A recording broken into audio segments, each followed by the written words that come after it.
I found pretty much all of it useful, to be honest. I think I learned a lot from it. A lot of the planning as well for assignments and stuff I thought was particularly useful, because obviously the whole course is based on handing in assignments, and being able to plan for them and devise different ways and use different methods was really useful. Yeah, I agree with you, Chris. It definitely did help set up for the assignments and handing them in and kind of meeting the briefs that were set.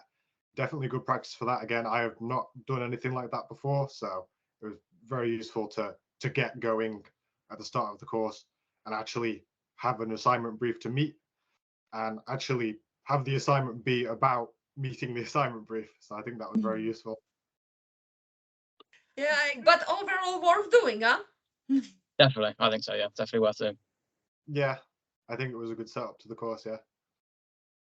Yeah. All right, guys.